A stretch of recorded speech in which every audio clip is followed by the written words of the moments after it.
and welcome back to the Conscious Contact podcast. My name is Genay Peavey, and I'm here with my co-host Susan Sanders.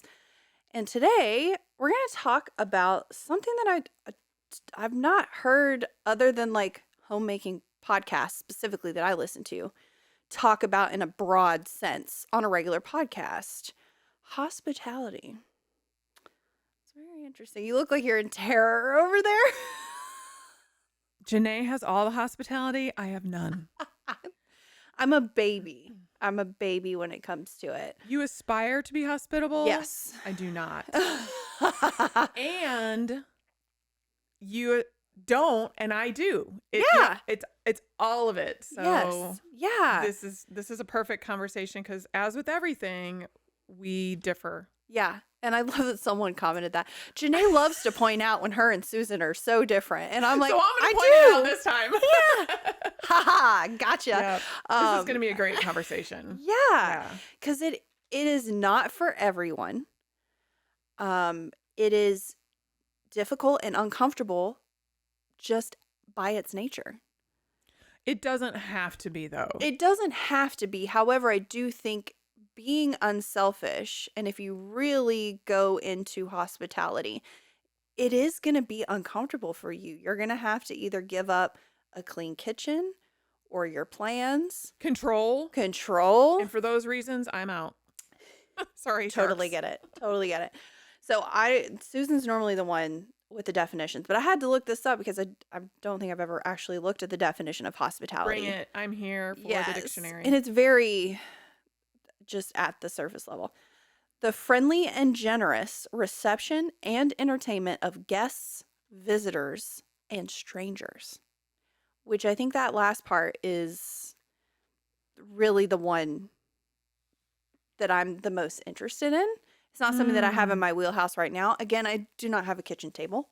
I have a pool table. So when we move, that's when I can really start, you don't have anywhere to go, come over for dinner, or you're having a hard time, why don't you come to the house? That type of thing. Yeah. And be able to, have guest bedrooms to host people in. Because that's another thing that's not existing right now.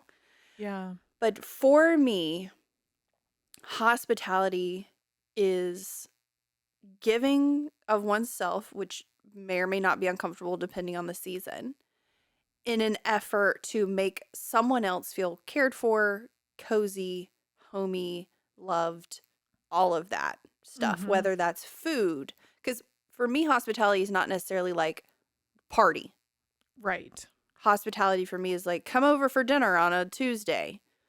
Or the idea of hosting and entertaining. The hosting and entertaining, less so. The hosting, yes. Entertaining, I would put it more so connecting with those people. Not necessarily, here's a list of games we're going to play. And, because that's great. I do love a good board game. But more so showing up and giving up my personal space, which is an introvert.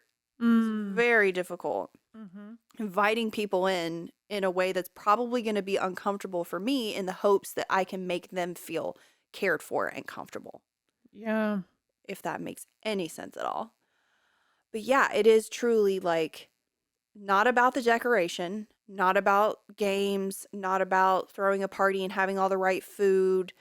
None of that. I mean, it could just be, I'm going to throw a frozen pizza in the oven. Do you want to come over? Like being a place where people know that they can come. And I think, again, as with all things, this stems back to what I wanted in childhood and those small memories that I had of family and friends, families that would invite me over for dinner or have me stay the weekend or, and it was never anything extravagant. It was just like, we're going to eat. Do you want to eat? Yeah. And it starts off as that. Yeah. And then it becomes like having that special space to care for another person, ask them how they are, welcome them in. Do you want this? Do you need a blanket? Do you, all of that type of stuff. Because it is wonderful to feel cared for and to feel like someone wants to meet your needs and give you what you're looking for at any particular time. Yeah. Yeah. I love your definition of it in terms of hosting someone and providing what they need to feel cared for, Yeah. because my idea of hospitality trended towards the word entertaining. Mm-hmm. And that goes back to what I saw growing up. And my mom was an amazing party thrower. And she could put, she just,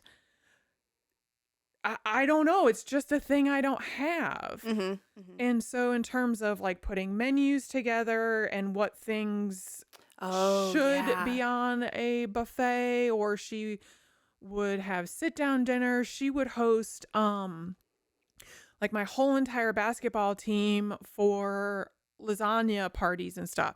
Like, I can barely bring myself to make a lasagna for the two of us. I'm like, oh my God, this is so time consuming. It is. And if four of us, well, one of us is a teenage boy, but four of us are eating a pan of lasagna, how the hell many pans of lasagna did that woman make for 25 of us? Yeah. By the time we had like the coaches and the trainers and all of us that would come in, and she would get tables, and she would, all of this, and it was decorated, and the choreography to pull this off. And then she would have like dress up parties for adults. So then like she did all that and looked great. Yeah. See, now I don't have it. That lights me up inside to think about doing. But real life Genay would be a ball of anxiety and nerves. Right. I want to do it, and that is like part of the plan is that. And I think there's a time and a place for that. Mm-hmm. And I'm going to have to figure out a way to where I'm not so stressed out that I am not able to participate in the party itself. You know what I mean? Or I'm acting like a shithead to everyone around me and mumbling under my breath. Yes. And the tips to do that are not what this podcast is about. Mm-mm. This is about the connection to the vibe of hosting your people. Yes. Because I can't go do that. But my best friend from high school, hi again, Bridget, you're coming up on the podcast. She sent me a message. I'm going to be traveling to North Carolina next week. Can I come for a visit? Great. And you know what I did? I did exactly zero preparation for her to show up. And it was perfect. Yes. We just happened to have some buttermilk in the fridge. Paul made us, and he's like, if you want something different, I'll go to the store. Like, and it was all fine. Mm-hmm. I asked her, like, is there any request? She's like, get out of here. Like, she literally said, I can't believe you're asking me this question. Yeah. Yeah. That is the kind of hospitality I'm talking about. Like, and this is a theoretical situation because, again, I don't have an actual dining table. If someone comes over and there's a pile of laundry on the table waiting to be folded, I'm going to say, hey, can I get you anything to drink? Do you want a coffee? Do you want a snack? And if they ask if they can help, I'll be like, let's fold this laundry to get it off the table. Or can you help? Yeah, come up next to me and let's get these dishes done. Or yes, chop that onion. Or that is the kind of hospitality I'm looking for. Not that I'm going to force someone to help me to do things, but the fact that it doesn't have to be perfect. Mm-hmm. It doesn't have to be a 50s dinner party. Yeah. For it to be hosting and hospitality. Right. Yeah. And I think part of that is, well, there are two sides to it. So there's knowing who your guest is. Mm-hmm. So with that example, if I come over to have dinner, you're going to know I'm not, like, if you don't want to go to the hospital, don't ask me to chop an onion. But you're going to say, can you sit here and talk to me while I'm chopping this? Please. That is what my husband will do. Yeah. And he's like, look, I don't want to do this any more than you do. Mm-hmm. So just come entertain me. Yes. Which might be me holding up reels, Instagram reels instead of sending them to you. That may or may not have been what we did for breakfast this morning. So half of that is knowing who your person is and what that means to host them. Like, that's our entertainment. Mm-hmm. The other half of that is if you don't know who that person is. Yeah. Maybe it's a stranger or someone that you know just needs a meal. Asking them what that means. Yeah. And that can look a lot of different ways. Like you were saying, if you don't know who that person is. Yeah. And that's kind of the part where I meant that it's probably going to be uncomfortable. If you're hosting people that you don't know, or if you're a perfectionist, which I'm not, but if you're a perfectionist and someone, is going to come for dinner suddenly, Mm-hmm. it can be maddening. It could stir up all kinds of anxiety and judgment of you on yourself, or Mm-hmm. worried about what they're going to think and blah, blah, blah, blah. And I think for me, true hospitality is kind of removing that piece. Yeah. Removing the perfectionism. Yes, Yes. 100%. And showing up, and it just is what it is. And it just is being fully present in that moment with that person and doing what you can to care for them with words, with action, with food, with a blanket, with a pillow, with whatever. Yeah. And I'm not 80, so it's not like I'm sitting around a dinner table and there's rules to the conversation because everyone else is 80, or they have this certain expectation, like, Some of the 80-year-olds I know, though, oh, really? is buck wild. There are no rules. But it's And very those are casual. crazy times. Yeah, Yes. yeah. It's figuring out who that person is and meeting them where they're at. Not Mm-hmm. expectations, not meeting their expectations, but changing not you, but changing your hosting again, like truly figuring out what is going to make them comfortable Mm-hmm. and trying to provide that to the best of your abilities. Yes. And I think there are, like, I don't want to call them subcategories, but um so let me use an example, because part of hosting is I think it is good to bring a hostess gift. So Mhm. if you're going to someone's house, Mhm. I like to bring a hostess gift because I don't know what to do with my hands. Like, I'm Yeah. like in Talladega Nights when he's doing the commercial and then the hands come up. And I was like, oh my gosh, Genay wants to start to record this. What am I going to do with my hands? It's part of the reason why I got my notebook and my pen is so I'm not Talladega Nightsing on YouTube. Mhm, mhm. However, when I go to someone's house, I'm super awkward. I don't carry a purse, so I have this hostess gift. Yes. Now, you had brought up an example on a previous episode where someone you didn't know brought you, a recovering alcoholic, a bottle of wine Yes. as a hostess gift. Mhm. You didn't know that person, but you were able to meet her where she was and Yes. graciously accept it. Yes. So where do you land on giving and getting hostess gifts from the perspective of our definition, the conscious contact definition of Yeah. hospitality? I think it's great.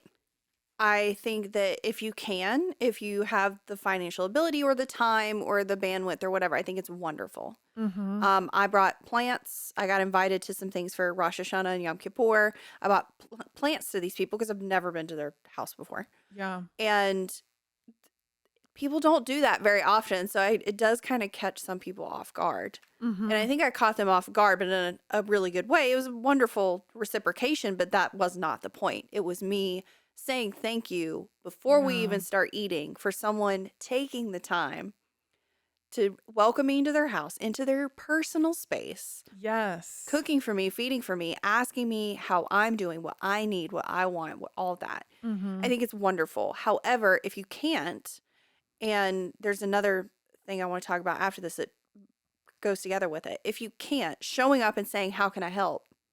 It's just as good. Yes. It's just as good. And most people are going to be like that and not know what to do with their hands, especially if it's the first time at your house or they don't know you that well. right. Bringing them in and saying, hey, can you dice up that onion or cilantro, or can you grate this cheese, or Yes. whatever, or here's some plates. Would you set the table? That can Mm-hmm. help someone so much. Yeah. And again, it's not forcing them to help you do something, because that's the opposite of hospitality. But if they're wandering around and twiddling their thumbs, mm-hmm. I think that involves them in a way that is very caring. Yes. And because it can seem like you just want people to come over so they can help you make dinner. It can seem like that, but it gives someone a purpose. mm-hmm. And it's a very silly purpose. Yeah. We're not talking like life altering. What is my purpose? Yeah. But it gives someone something to do in a situation that is probably awkward, unless mm-hmm. you've known them your entire life or something. You know what I mean? And if you have, Yeah. they're probably going to ask you what you need. Or they're just going to go do it. Yeah, or they're just going to open the fridge and start doing whatever they need to do. Yeah. But yeah, it is extremely helpful for you hosting, one, to be a gracious receiver of gifts.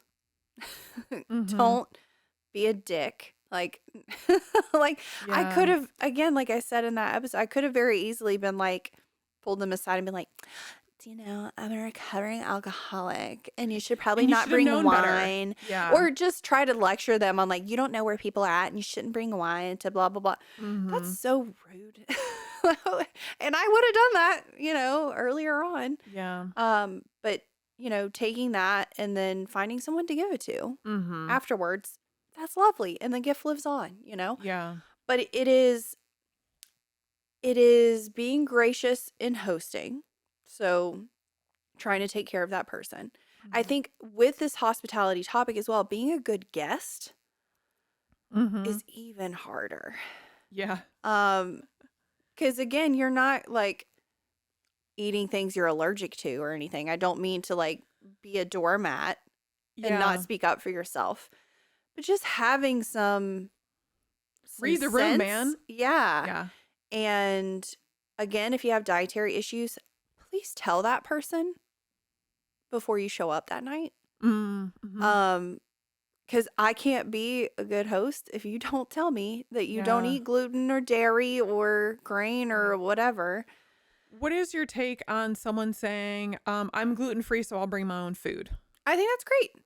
If that's what Yeah. makes you comfortable, go for it, dude. I think so too. Yeah. And I'm fascinated by the idea of, so Susan's going to bring her own food all the time, That and that person is offending unhealthy. people. Yeah. I think that person is unhealthy spiritually. Well, I see it as the point of hospitality is letting go of control, and they're having trouble letting go of that control. Yes. My Mhm. my response would be yes. And what are some side dishes that are Mhm. safe for you? Like, what do you like to eat? Yeah.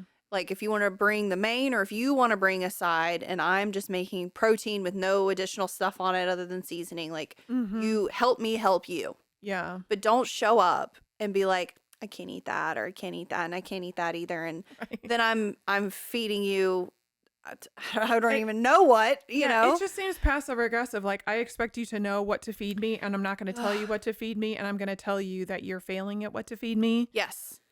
Yep. That, Because it's different if you forgot and you show up and right. say, "Oh my God, I'm so sorry. I forgot to tell you that I have this dietary restriction or I'm on this new diet or whatever." Yeah. Um, that I can understand that. But if you just show up and you say, "Oh well, Right. I'm lactose intolerant and I can't eat that. Oh, and then I don't eat grains, so I can't eat that." And it's weird because I've not been the one hosting when this has happened. I've just observed it. Yep. And that's just mortifying for that person who's saying it. Like, I Yes. feel secondhand embarrassment for them. Like, you could have prevented this. It's Mhm. not like this is news to you most of the time. You Yep. know what I mean? Yep. Rarely do you get invited to a dinner party and show up the day after you get diagnosed with celiac or something. Right. Like, you knew and you chose to Mhm. not tell this person. Yeah. And that I don't understand that at all, but it happens really frequently. So I figured I would bring it up. Mhm. Being a good guest is also like setting that person up for success to be able to provide for you. Yeah, and one thing you said when we were planning for this episode a couple weeks ago is that expectations are the opposite of hospitality. Yeah. And that goes for everybody, whether you're the guest or the hostess. Yes. And if you're not sure how to do that, we'll link to the Managing Expectations episode. Yes. But the idea of hospitality that I think we're both talking about, the working definition that seems to be working for us right now, and we would offer it to anyone else, is just pulling up alongside that person Yes. wherever they happen to be and sharing the experience that you're both in together. Yes. And we're recording this on the 1st of December and it will come out The like 11th. of the 11th. So we're in the thick of hosting and hospitality season. And I think it's a big deal. And again, it could feel very surface level, Mm-hmm. but I think saying thank you to the person Mm. is a great start. I mean, just base level if you're showing up and being a guest. And I hope that this doesn't sound like I'm saying this on a high horse or something. This is just like general things that I've experienced or things that I wish I would have done differently as a guest when other people are hosting me. And quite frankly, research says gratitude increases happiness. Just saying thank you is Yes. imparting that gratitude on your Yeah. hosts. Yeah. Thank you for having me.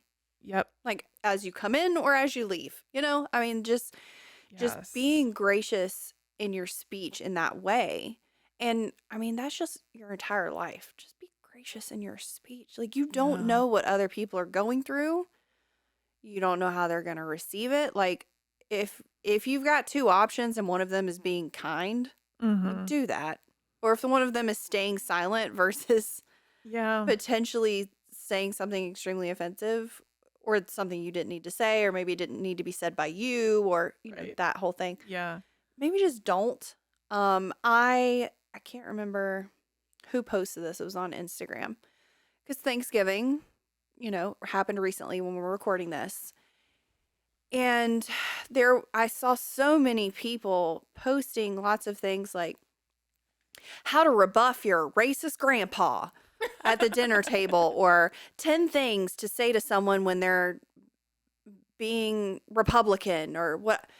And it made me so fucking sad, Susan. Oh. Because one, and again, this is my own personal experience. I've not experienced anyone else's life, but I've never had anyone actually say a racist thing at the dinner table. Oh, I have. I've had people not at a dinner table, but in separate arenas. Mm-hmm. But for you to look at a list of things to say to start an argument with someone, Mm-hmm. and this is things to read before the dinner even actually takes place. So you're assuming Mm-hmm. that they are going to do something. Mm-hmm. And you've already created all these arguments in your head that you're going into dinner with. How do you think you're going to have a good dinner, first off, when you're going in with all those expectations? Mm-hmm. You're ready to fight. Mm. Like, one, why are you going to this dinner also? Right. Like, if you really feel that strongly about it, you should probably not be present around that person. That is my, like, if you can say yes or no to invitations, see FOMO, JOMO. I am so sad that we default to aggressiveness and argument instead of genuine questioning and making someone explain themselves so that they then have to hear their own rationalization for whatever they just said. Yeah. And you can start to understand more about why they said what they just said. Again, this is not to change your mind or to agree with them or to say that's okay and you can say that. It's genuine, like, ask questions. Mm-hmm. To me, that is the best rebuff that I've ever had if someone says something offensive or that is wildly untrue or whatever. Ask them, oh, well, I don't understand that. Can you tell me why you think that way? Yeah. Or I don't believe that way. Explain to me a little bit more about how you got there. Right. It makes them explain their position. And most of the time, you asking that question is going to shut them down, in my experience. Mm-hmm. But for our default to be in this climate, just aggressiveness and be ready to fight anyone. Because again, racist is on the very far end of this.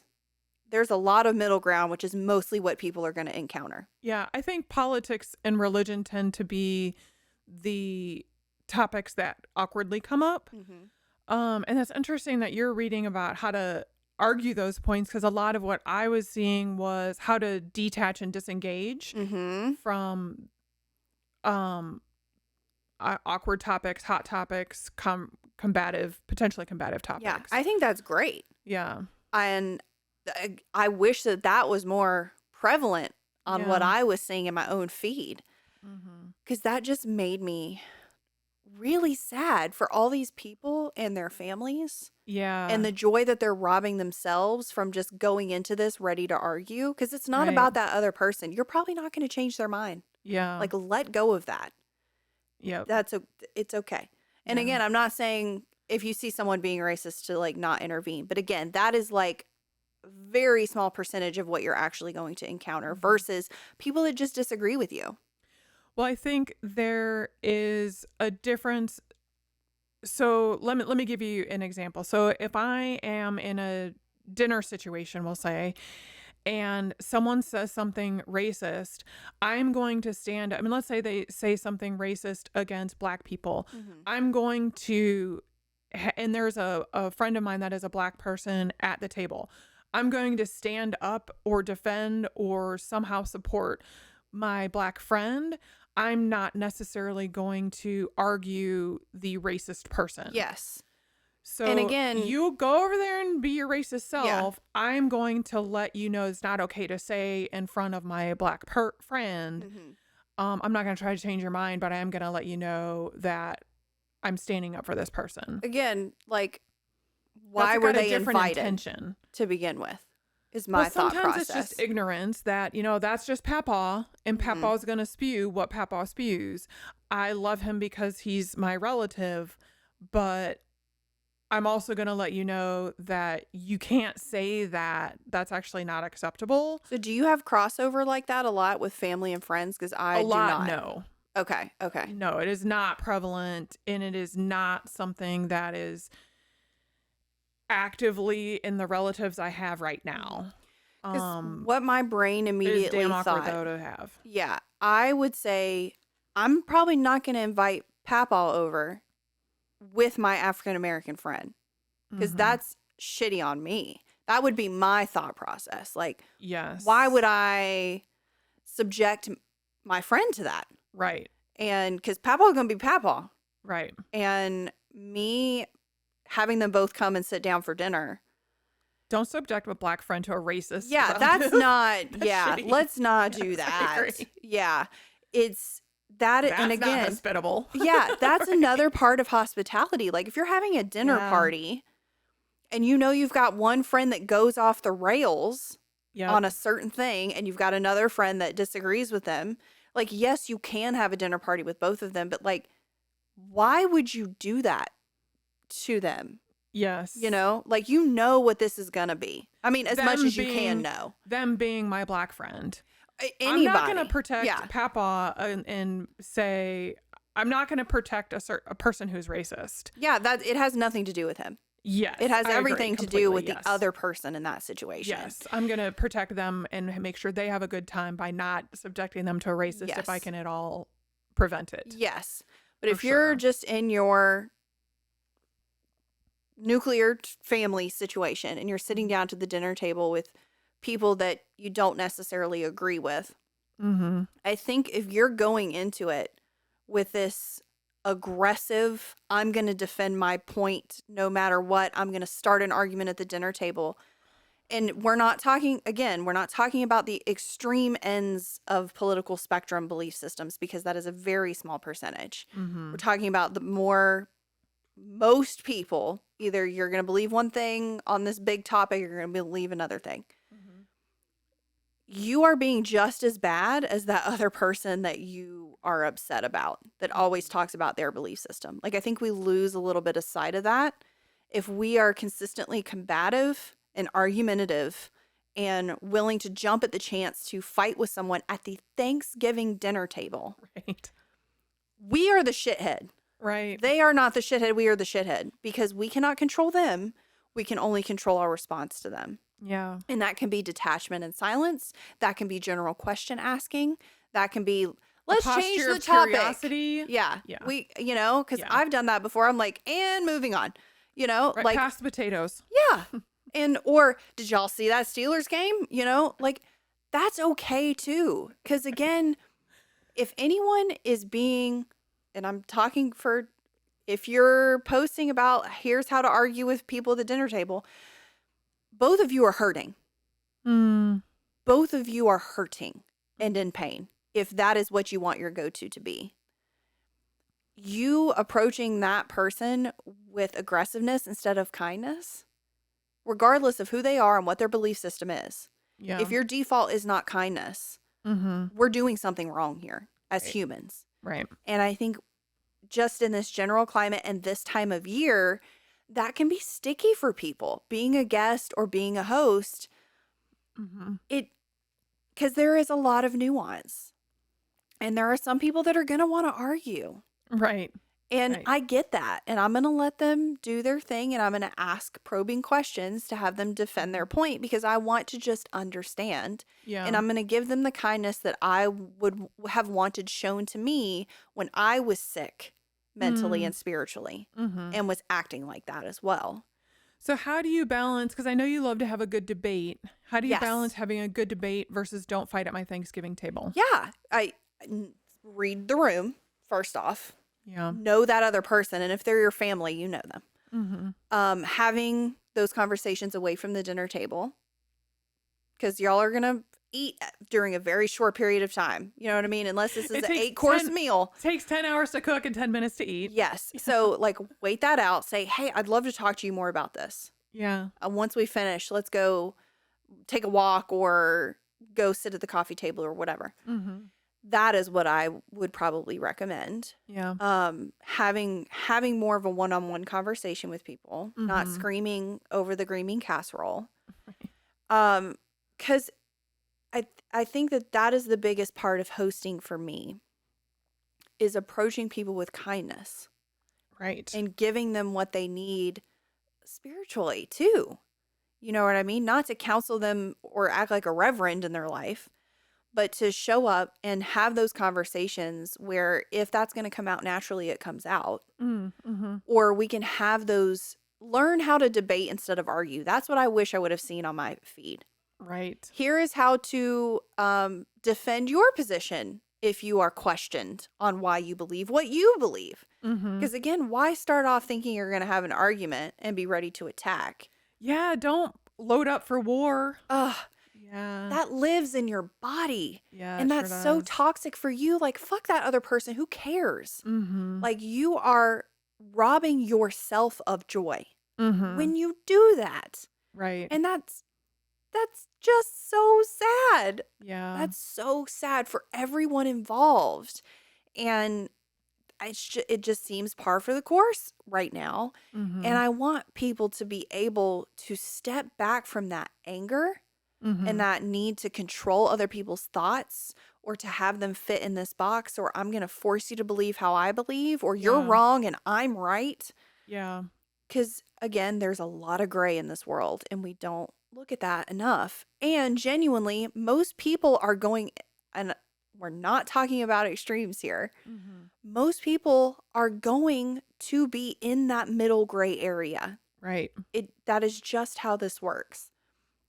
And it pains me to see people not be able to talk anymore because Mhm. people just want to fight because I am right and you are wrong and I'm going to show you that instead of, I want to understand how they could believe that intensely. Right. The posture of curiosity. Yes, because it's not going to change my mind, most likely. Right. Right. But if I can understand them more, even if I still believe that they are wrong based on my own values and morals, I Mhm. can cultivate that compassion for them again and Mhm. treat them like a human being Right. who may be in pain and is deserving of compassion in life Yeah. just the same as I am.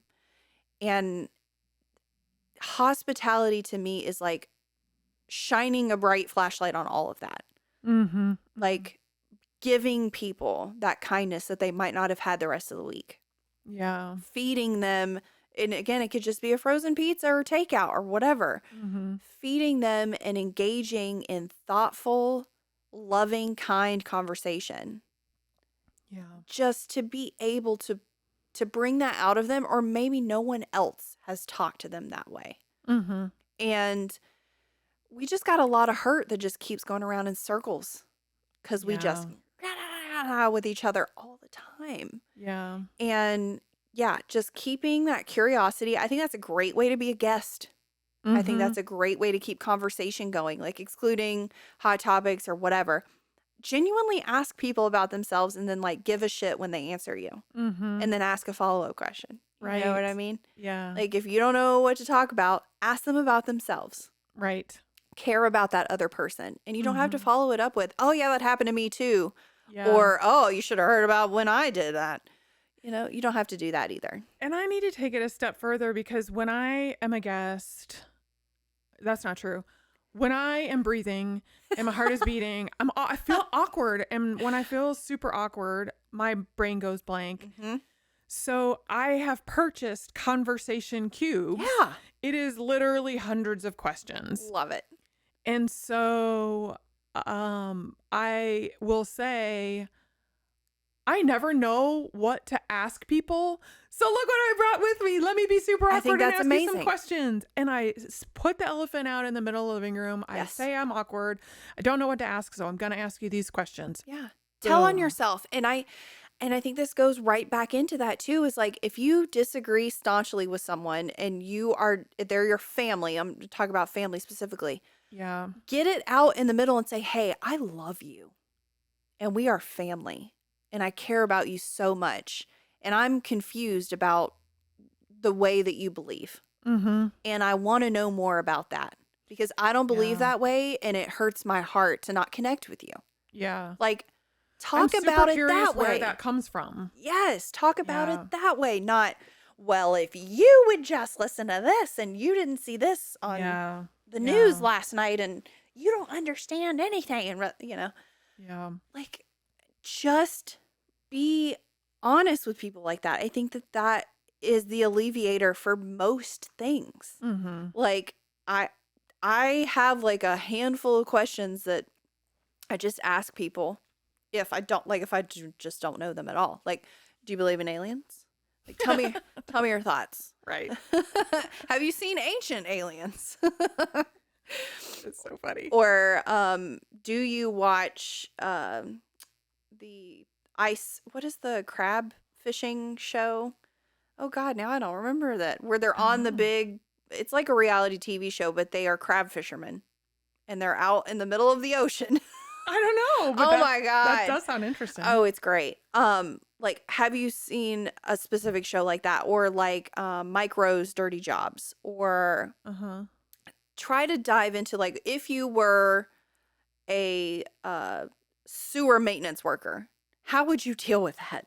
Like, just the most off the wall thing I can think of Right. to break Right. people out of their shell or to make them think about something differently instead of whatever they had in their head that they thought they were going to talk about. Yeah, I'm taking the easy way out and I'm just going to buy the cube. Which, Ellie, when you're listening to this, bring that cube to Christmas because I passed them along to her. Nice. She's got, a tween and a teen. Mm. They're not talking about anything at the dinner table. So you know how that, Yeah. well, you don't know how that goes. But I don't. You've I've been a teen. Yeah. You probably were talking to the dinner table.